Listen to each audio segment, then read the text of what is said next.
Здравейте! Ще ви покажа как да си направим мляко от семки от пъпеш и това вътрешната месестата част, където е при семките. Забравих просто да снимам как съм си отделила семките от пъпеша, но тук съм сложила семките и вътрешността на пъпеш от един пъпеш, малко по-големичък беше.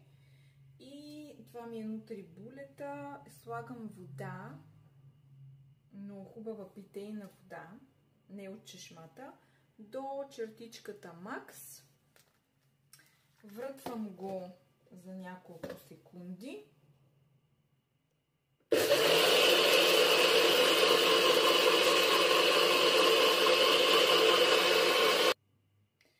На 15 до 30 секунди е достатъчно. Ето какво се получава. След това прецеждам през цедка.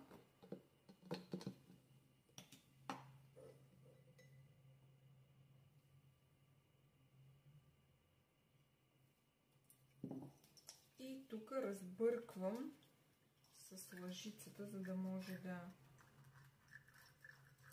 да подпомогна процеса на прецеждане. Останалата част от твърдата част от тази смес изхвърлям, защото това са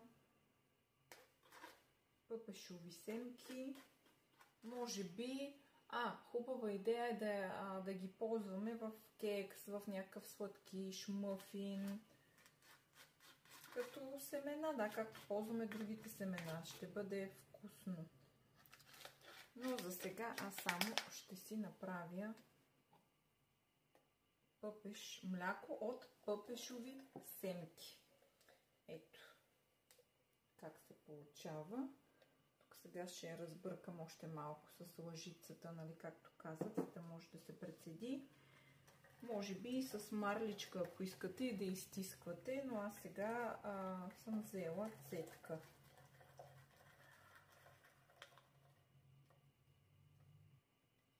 Така имаме едно освежаващо пъпешово мляко от пъпешови семки. Може да си сложите мед, ако не ви е достатъчно сладко, ледче, ако искате да е по-студено, и да се насладите на